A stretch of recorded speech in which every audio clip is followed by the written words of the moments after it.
Сода қатерлі ісікті өлтіреді. Керосин ісікті ішінен күйдіреді. Ал чага онкологиялық науқастардың өмірін едәуір ұзартады. Барлық заманауи ісікке қарсы препараттардың 60%-ы табиғи препараттарға негізделген. 60% тек осы көрсеткіш туралы ойланыңыз. Және бұл ақш ұлттық онкологиялық институтының ресми деректері. Бұл мәселе бір шынаяқ чагашайы мен химиотерапия арасында үлкен алшақтық бар. Бұл бейнеде мен сізге бұл шекараның қай жерде өтетінін, неге кейбір шөптер ісіктің өзінен тезірек құтқарылып, басқалары өлетінін айтып беремін. Тура 10 минуттан кейін сіз интернеттегі ешбір мақалада таба алмайтын барлық шындықты білетін боласыз. Елестетіп көріңізші, адамға қатерлі ісік диагноз қойылған, оның басында күтілетін және түсіндірілетін қорқыныш пен үрей бар. Алда азапты сайлаудың екі жолы бар. Бірінші жол дәстүрлі дәлелді медицина, хирургия, химия және сәулелік терапия. Сонымен бірге интернетте химиотерапия ісікті ғана емес, дененің өзінде өлтіреді. Ал сәулелік терапия Чернобыль деп жазады. Ал екінші жол дәстүрлі медицина, онда сода ағзаны шайып, ісікті өлтіреді. Керосин қатерлі ісікті іштен күйдіреді.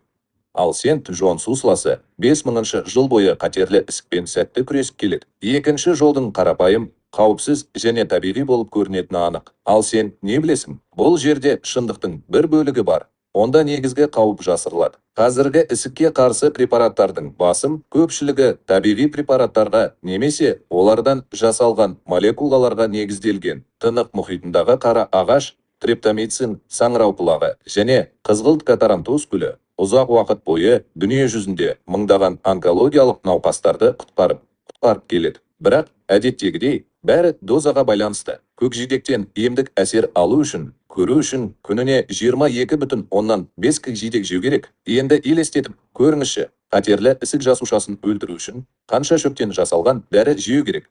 Ол әдеттегіден 1000 есе агрессивті және дыңды кез келген жағдайда өмір сүру механизмі бар. Сондықтан ғалымдар оны жай ғана пайдаланып отырған жоқ. Олар өсімдіктерді пайдаланады, бірақ оларды түрлендіреді.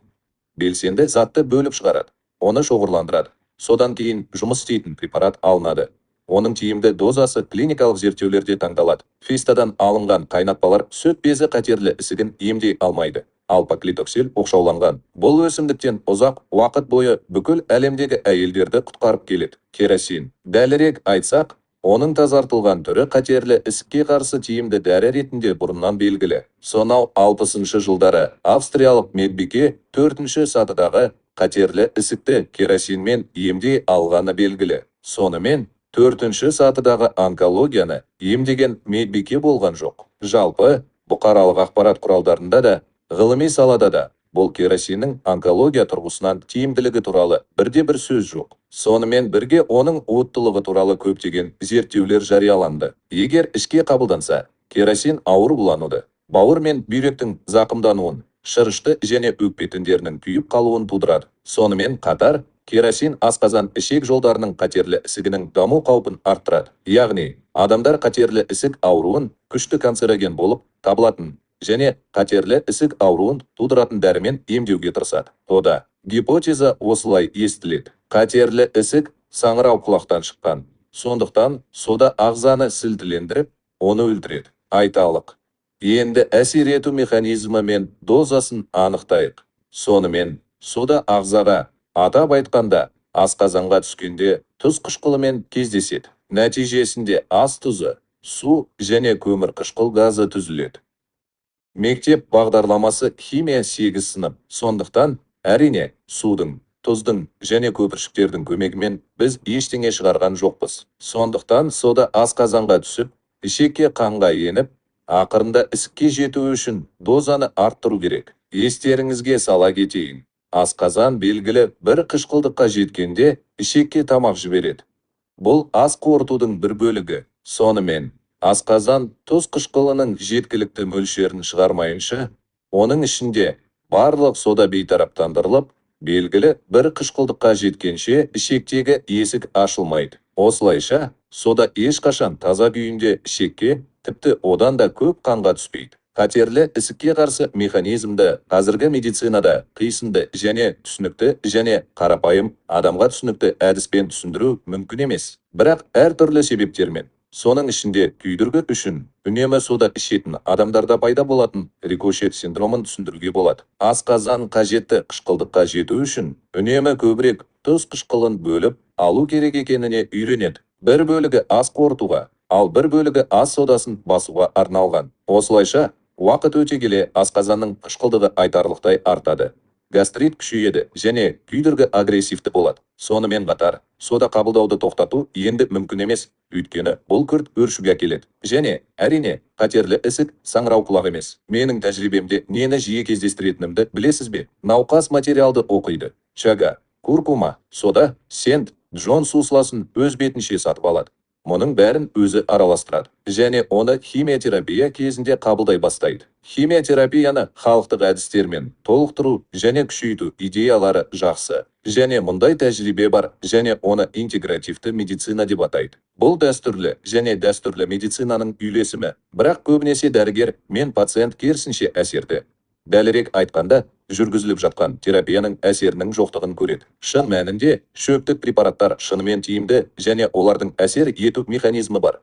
Бұл өз кезегінде жүргізіліп жатқан химиотерапияға қарама-қайшы болуы мүмкін. Атап айтқанда, сент, джон сусласы айтарлықтай төмендейді. Көптеген ісікке қарсы препараттардың тиімділігі және бұған қарсы тұрудың ғылыми дәлелденген механизмі бар. Ал науқас бұл туралы тіпті білмейді. Немесе пациент дәстүрлі емдеуді елемей, немесе одан бас тартып, тек шөптерді ішетін басқа төтенше жағдай. Сондықтан, ол толық нәтижеге сенуге болатын сәтке мүмкіндік береді. Яғни түбегейлі ем. Менің артымда жетекші онкологиялық мекемелерде, соның ішінде Израильдің Хадас клиникасында және Еуропалық медициналық орталықта 15 жылдан астам тәжірибем бар. Қатерлі ісік диагнозы әрқашан бірегей жағдай болып табылады. Диагнозды анықтап, сараптамалық бағалау жүргізіп, жеке жоспар құру керек. Интегративті медицинаның озық тәжірибелерін ескере отырып, мен сипаттамада консультацияға сілтеме қалдырамын. Чага, ғасырлар бойы халықтық медицинада қолданылып келе жатқан қайың саңырау құлағы. КСРО-да чагаға деген қызығушылық Сібір мен Оралдың халықтық медицинасында саңырау құлақтың дәстүрлі қолданылуына байланысты пайда болды. 50-ші жылдары Иркутск ғалымдары от дәрілік емес өсімдіктері мен Томск медициналық институты шағаның емдік қасиеттерін мұқият зерттей бастады.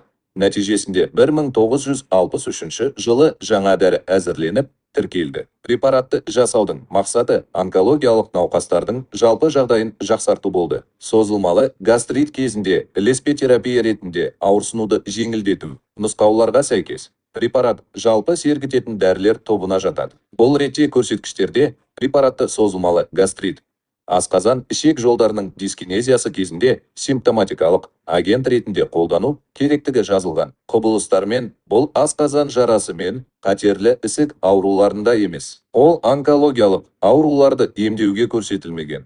Ісіктің өсуіне әсер ететін агент емес, және дәстүрлі химия мен сәулелік терапияны алмастырмайды. Ісікке қарсы тиімділігі клиникалық зерттеулерде көрсетілмеген немесе расталмаған. Осылайша, чага негізіндегі препаратты онкологиялық науқастардың жалпы әл ауқатын жақсарту және ауырсыну синдромын азайту мақсатында кешенді дәстүрлі медицинаның бөлігі ретінде қолдануға болады және интегративті медицина шеңберіне сәйкес келеді. Ал енді дәстүрлі медицина мен халықтық емдеу әдістерін қалай дұрыс үйлестіру керек? 3 темір ереже бар. Бірінші ереже: ешқашан дәстүрлі емдеуді халықтық әдістермен толығымен алмастырмаңыз. Шөптер, диеталар және тағамдық қоспалар негізгі лечение толықтыра алады, бірақ оны алмастыра алмайды. Екінші ереже: әрқашан дәрігерге не қабылдап жатқаныңызды хабарлаңыз. Барлық шөптер, дәрумендер, тағамдық қоспалар, бәрі тіпті сізге маңызды емес болып көрінетін нәрсе. Артық ақпарат деген ұғым жоқ. Емдеуші дәрігер қауіпті өзара әрекеттесуді болдырмау үшін